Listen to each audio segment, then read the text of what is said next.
If you watch old TV westerns, you might come to the conclusion that stagecoaches were quite common in the American West and that they were particularly subject to attack either by hostile natives or bandits wearing bandanas.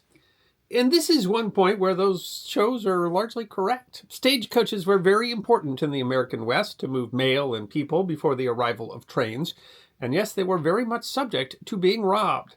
There were 129 coach robberies just in Arizona Territory between 1875 and 1903. But one particular attack on a stagecoach left an enduring mystery. What exactly happened outside Wickenburg, Arizona, on November 5th, 1871?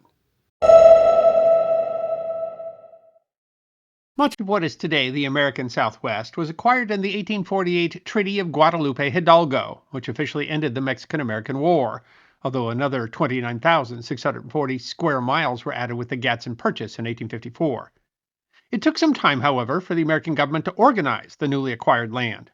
The New Mexico Territory was finally organized in 1850. From the start, the area had a connection to stage lines. The Bridgeport, Texas Historical Society explains, the United States was still a young country in the 1850s, and there was very little settlement west of the Mississippi River at the time. In an effort to encourage pioneer movement towards the Pacific, Congress authorized the Postmaster General to contract for mail service from Missouri to California. In 1858, New Yorker John Butterfield was awarded the contract, and the Butterfield Trail tracked through Texas and the Southwest across New Mexico Territory, a route chosen to avoid snow.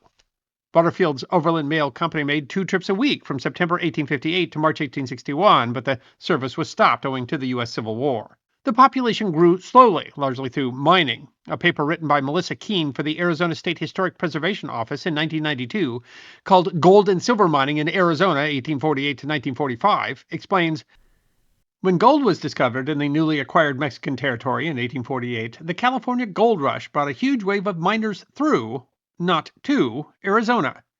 Historians have estimated that some 60,000 miners trekked across southern Arizona between 1849 and 1851 on their way to the gold strikes in California. But subsequent gold and silver strikes brought a backwash of California miners to Nevada and the new territories of Idaho, Colorado, and Arizona.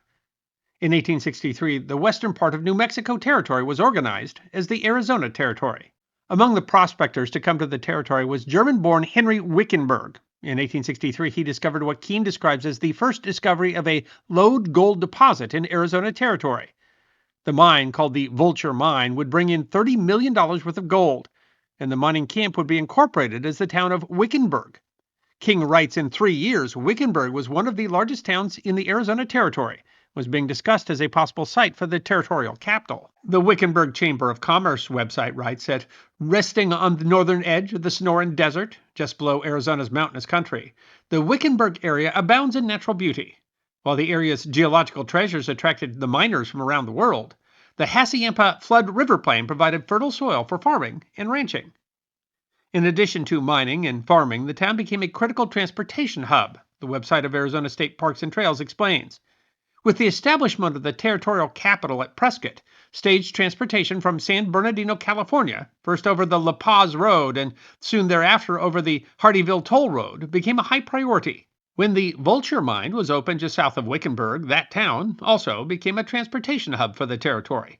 The Arizona and California Stage Company, headquartered in Wickenburg, provided passenger, mail, and light freight service to the capital from points west. In fact, the town today, which is northwest of Phoenix and southwest of Prescott, uses a stagecoach symbol on its town flag. But the West was still rough and tumble for many reasons. The Wickenburg Chamber of Commerce writes in the history of the town, the infant town went through many trials and tribulations in those first decades, surviving Indian wars, mine closures, desperados, drought, and a disastrous flood in 1890. The Indian wars were in the area with the Yavapai people. The U.S. National Park Service writes, the Yavapai and the Tonto Apaches are closely connected. In the 1800s, American settlers and soldiers often confused the two. The Yavapai and the Western Apaches lived similar ways of life as nomadic hunters and gatherers, but they represented completely different linguistic groups and might have different ancestry. The Wickenburg town website explains, for centuries, the Western Yavapai made the banks of this oasis their home, irrigating their crops of corn, beans, squash, and tobacco with river water. They named this place Hassayamo, meaning following the water as far as it goes, from which the word Hassayampa is derived. Historian Mark Pry writes in a 1997 history of Wickenburg, as the number of miners and settlers in the Bradshaw Mountains and Hassayampa watershed increased, it was almost inevitable that conflict with the Yavapai would occur. The conflict was often bloody on both sides, but by 1871, as Pry writes, worn down by the Army raids on their rancheries and food stores, much of the remaining Yavapai population moved to two new reservations. But not all, as Pry writes. Even as the population of these two reservations increased, guerrilla warfare between Yavapai and the newcomers to central Arizona continued. And it shouldn't be a surprise that this guerrilla warfare might affect the stage. R. Michael Wilson, who formerly served with the Los Angeles County Sheriff Department, wrote in his 2008 book Massacre at Wickenburg, on a crisp, clear Sunday morning, November 4, 1871, 7 passengers assembled at the Prescott, Arizona depot of the Arizona State Company. They were immediately bound for Wickenburg and then destinations westward. 3 of the men, Peter M. Hamill, William George Salmon, and Frederick Wadsworth Loring, had taken part in the 1871 Wheeler expedition, led by Army Lieutenant George M. Wheeler. The U.S. Army Corps of Engineers explains, in spring 1871, a group of scientists, soldiers, and surveyors gathered on the dusty plains of northwest Nevada, near the town of Halleck on the Transcontinental Railroad, to participate in the first U.S. Army Engineer survey in the American West since the outbreak of the Civil War 10 years earlier. The group's goal was to map the entirety of the western half of the United States, a monumental task. It is perhaps ironic that these men were involved in a project intended to facilitate settlement of the territory. But Loring in particular had become rather famous. A Harvard graduate, he had become well known for his writing, including a well-regarded novel about the Civil War published in 1871, as well as contributing to numerous publications, including the Appleton Journal, which had sent him to cover Wheeler's expedition, where he acted as the expedition secretary. The New York Times writes of him, he had accepted the place in the expedition for the freshness of the adventure he anticipated. The prospect of traversing countries almost unknown to white men had such a special charm for him. Loring was planning to head to San Francisco via Los Angeles, and then take a steamer to Boston. The other passengers included Frederick Schoholm, who had, Wilson notes, recently sold his interest in Prescott jewelry business. Charles S. Adams was heading home to San Francisco owing to an illness in his family. William Kruger was a clerk for the Army Quartermaster Corps, heading to the town of Ehrenberg, Arizona. And the only female in the group, Molly Shepard, whom Wilson describes as having been a successful courtesan in Prescott for several years and had recently liquidated her holdings. The stage was driven by John Lance, who went by Dutch. Wilson writes that the stage arrived in Wickenburg around midnight, giving the passengers some time to sleep before leaving at 7 the next morning. The San Francisco newspaper The Alta reported that the stage and passengers did not make it far outside Wickenburg. The paper had received a note by mail dated November 6th.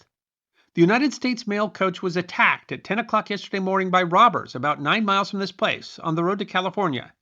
They killed 6 men and wounded 1 man and 1 woman, probably both fatally. All the passengers were either killed or wounded, and the news didn't reach here until after midnight. Everything is excitement. The San Bernardino Guardian gave a more detailed account. The stage left Wickenburg early in the morning with 7 passengers for San Bernardino. When 10 miles out of Wickenburg, it was attacked by about 30 Apaches and Mojaves. At the first fire, the 2 passengers on the outside of the coach, with the driver John Lentz, better known as Dutch John, were shot through the head and instantly killed. Inside the coach were 5 passengers. 3 of them were instantly killed. Mr. William Kruger of Prescott and Miss Molly Shepard were wounded and escaped to the brush, Mr. Kruger defending himself and Miss Shepard with his 6-shooter. The Indians did not follow them. They succeeded in escaping and reaching Wickenburg, though both were severely wounded. The Alta wrote, "We can get no particulars as to the cause of the attack further than a supposition that it was in retaliation for the shooting of an Indian recently." On December 5th, the Brooklyn Eagle published excerpts from a letter from a member of Lieutenant Wheeler's party sent to Washington, D.C. that explained how some of the action occurred. The stage was an open-box wagon topped with canvas, with sides let down. The back being generally down is somewhat protected from sight at least, while the front is open to full view. An escort went with them as usual through the dangerous country, that is as far as Wickenburg. 6 miles beyond that place they were suddenly fired into. Kruger and Moll were on the back seat and not so easily seen and escaped except with wounds. Both emptied their pistols and managed to jump out. But the account offers interesting speculation. The mail had been opened and such letters as would contain money examined and the baggage searched for money. No horses, nor guns, nor bright blankets, nor anything such as Indians covet were taken. There is no doubt about it. They were not Indians nor Mexicans. The shooting was too good. White men did it. Road agents, as they are technically termed here. They generally simply rob. It was reported that a man was asked some time ago at Wickenburg to rob the stage that brought Moll Shepherd down, as she would have much money. Kruger also had much money with him, as he was a government agent of some kind. The murderers did not find a greater part of the latter's money, and seemed to have fled precipitously. On December 6th, the New York Times published the account given by Kruger, written in a letter to Loring's family. Kruger said that Loring chose to ride on the outside and that he had offered him a revolver, but Loring declined, saying, "My dear Kruger, we are now comparatively safe. I have traveled with Lieutenant Wheeler for 8 months, and I've never seen an Indian." Kruger said the fatal attack came at 11 a.m. The driver yelled, "Apaches! Apaches!" At the same moment, the Indians, who lay concealed, fired their first volley, killing poor Loring, the driver, and the other outside passenger, Mr. Adams. They killed also the off-lead horse and wounded the other lead horse. The horses were very much frightened, then ran forward about 20 yards and then came to an abrupt stop. After escaping with Shepherd, he said that he saw plainly 15 Indians, all dressed in blue soldiers' trousers. He insisted that "I left my mark with the Indians. There is no doubt because 2 Indians died from gunshot wounds at Camp Date Creek Reservation, but the commanding officer refused to have the thing investigated." He wrote that "there is not a particle of doubt in my mind that the attacking party were Indians. I have known Indians since the last 5 years and cannot be mistaken. Besides, all indications show that they were Indians. Every citizen here will swear to it because those citizens tracked the Indians from the place of outrage to Camp Date Creek." That was, in fact, the conclusion of the coroner's inquiry. The Times reported on November 22nd that the inquiry came to the conclusion that the passengers had come to their death by gunshot wounds received at the hands of Indians who had been trailed towards the Date Creek Reservation.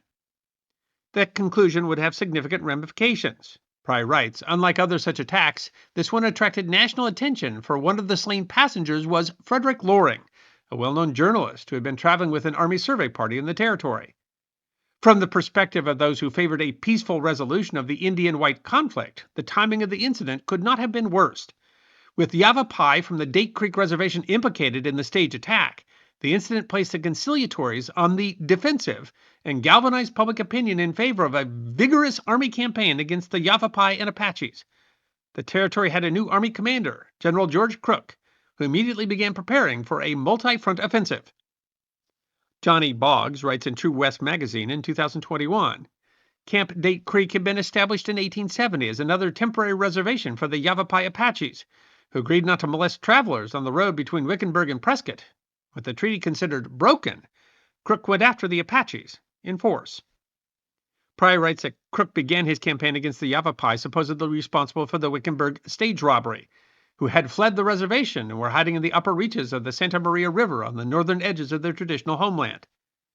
In the ensuing battle, more than 40 Yavapai were killed and large stores of food seized by the soldiers.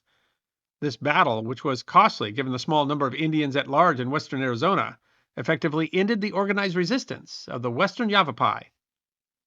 This was followed in December of 1872 by the Battle of Skeleton Cave.